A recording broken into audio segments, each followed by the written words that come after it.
form a more perfect union. Taxes on us. House divided. Where they can be emotionally present.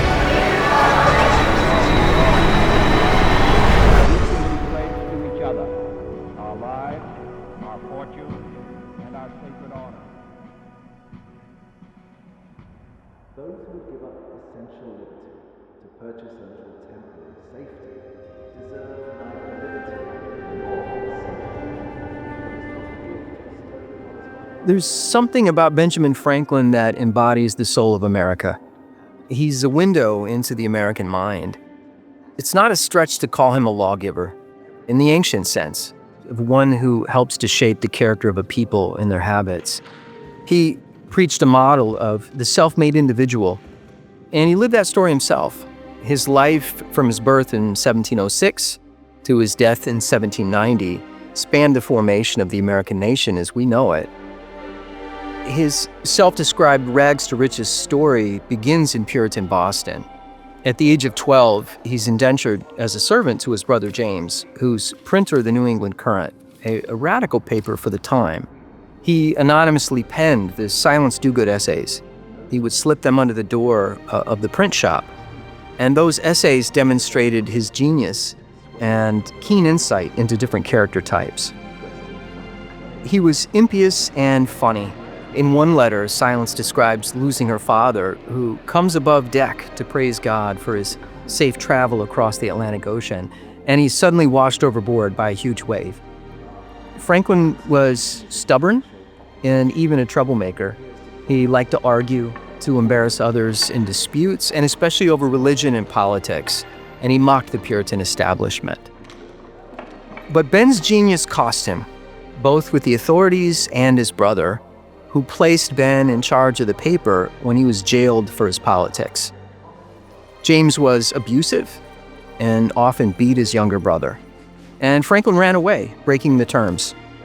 As he puts it in the autobiography, he found himself in New York, nearly 300 miles from home, a boy of 17, but without the least recommendation or knowledge of any person in the place, and with very little money in his pocket. And so, hungry and exhausted, he traveled to Philadelphia. And there he buys 3 bread rolls, and he cuts an iconic figure. He's walking down Market Street, eating one of those bread rolls with another tucked under each arm.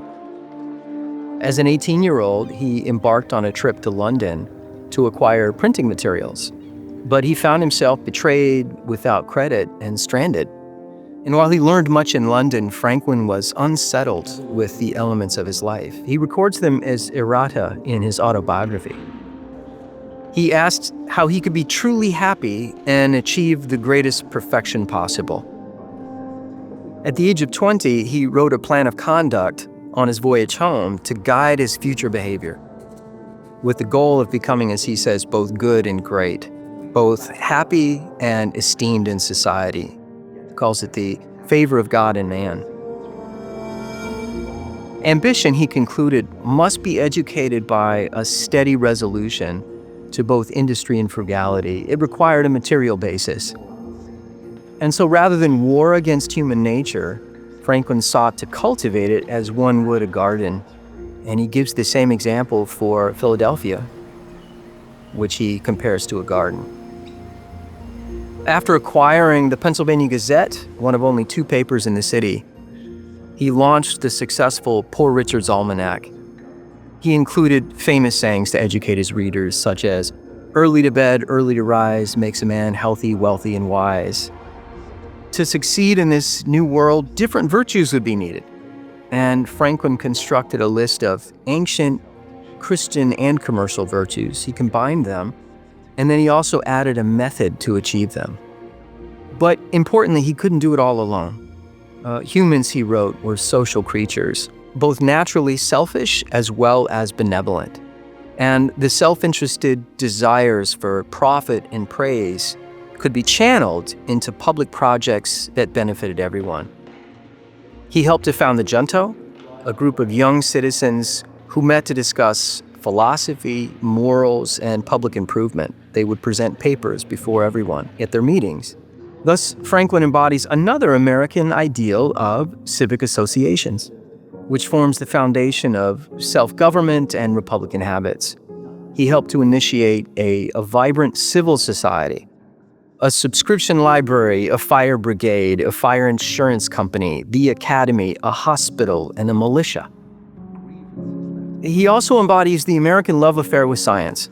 When he achieved leisure and retired early, Franklin turned to the study of the natural world, including what he called electrical fluid, famous kite experiment with lightning.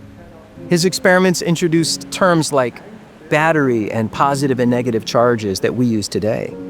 But Franklin always insisted that questions of truth be connected with the human good. For example, knowledge of airflow to create a superior stove, the Franklin stove for heating homes. Knowledge of electricity to create lightning rods to prevent fires and death. Knowledge of the Gulf Stream to expedite travel across the Atlantic. His ideas about government included all the elements of the future American Republic. John Adams said that after reading Franklin's 1751 observations on the increase of mankind, he knew that separation from Britain was inevitable. James Madison said that Franklin's 1754 letters to William Shirley comprised the, quote, germ of American federalism. Franklin is including essays describing the separation of powers, the lawmaking authority, delegation doctrine. In 1747, during King George's War, Franklin was in his 40s at the time. He applied his views of social contract to found the association. It was an extra-legal militia to defend Pennsylvania from French pirates and hostile Indian tribes. Franklin was a soldier. We often don't think of him that way. In 1751, Franklin was elected to the Assembly. He sat on all of its standing committees. He drafted bills and responses to the governor during the tumultuous French and Indian War. Recognized for his genius, he became the leader of the Popular Party that disputed with the Pennsylvania proprietors over the rights of the legislature. He insisted on equality, that the laws must be for the good of the whole, as the foundation for justice was the good of the whole as opposed to the interests of a few. Under a new militia bill, Franklin was elected a colonel by the soldiers themselves, and he led an expedition to build forts on the frontier. In 1757, Franklin was sent by the Assembly to England. There he's involved in the attempt to repeal the proprietary charter and to replace it with the royal charter. He thought he was entering the last act of his life, 1756, and he had reason to be ambitious. He had been made the Deputy Postmaster General of British North America, and he aspired to be governor over a new colony in Ohio.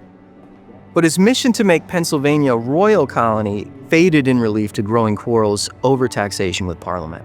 And Franklin wrote volumes of articles to defend the colonial rights to consent to tax measures. And so from 1768 to 1770, he was appointed agent for Georgia, New Jersey, and Massachusetts. He would always be an outsider in the British aristocratic society. And it all came to a head in 1773.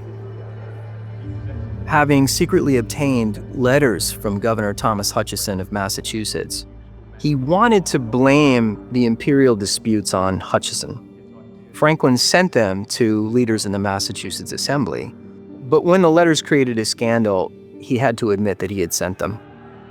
And so in the cockpit, where Henry VIII had watched cockfights, Franklin was mocked for a solid hour by Solicitor General Alexander Wedderburn. Very witty, and he did this in front of all of the British lords. And so Franklin stood there, stone-faced, silent, refusing to respond. And so Franklin's career in Britain was over. He lost his position as postmaster, and he returned to Pennsylvania in 1775. But he displayed another American characteristic. He reinvented himself. Removing himself from public business for about a month, he met with those with whom he had been closest. Joseph Galloway in the Pennsylvania Assembly, and his own son William, who was governor of New Jersey.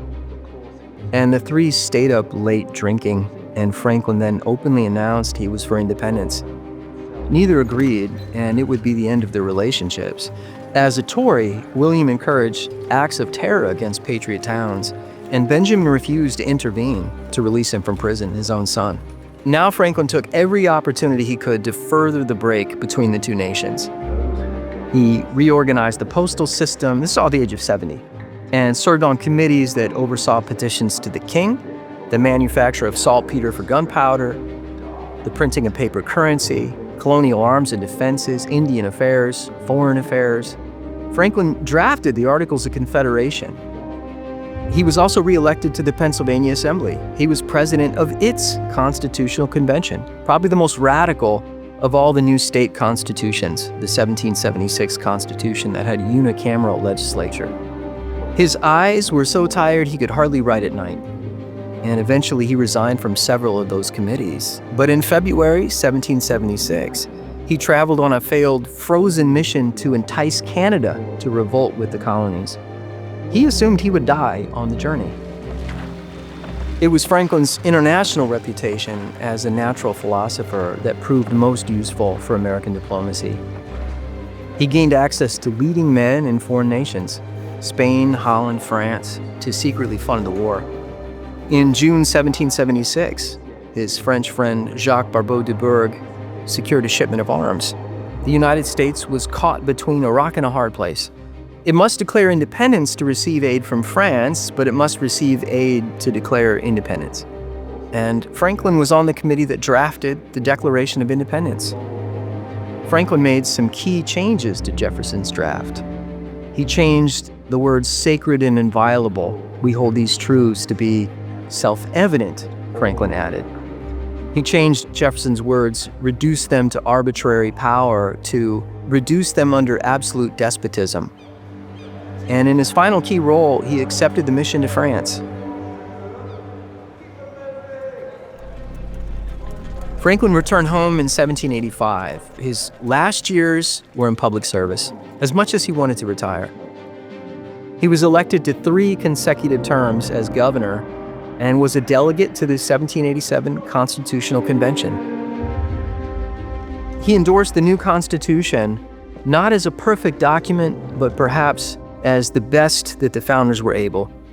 And finally, he made a motion, which was not passed, for the clergy of the city of Philadelphia to lead the remaining sessions in prayer, lest the founders become, he says, like the builders of Babel. He said that during the Revolution, the same men had prayed for unity, but now they mistakenly thought they could found a nation without divine aid. And it was a comment on the necessity of a pre-political faith and loyalty, a common belief that binds a people together and transcends their partisan interests. Finally, Franklin agreed to be president of the Pennsylvania Society for Promoting the Abolition of Slavery. Its 1790 petition brought heated debate in Congress. For a man who had owned slaves and servants, it was a fitting end to a life that embodied Republican ideals of equality, liberty, and self-reliance. Franklin was a true genius, a self-made man, a fervent Republican, and a man instrumental to the founding of the nation he so dearly loved.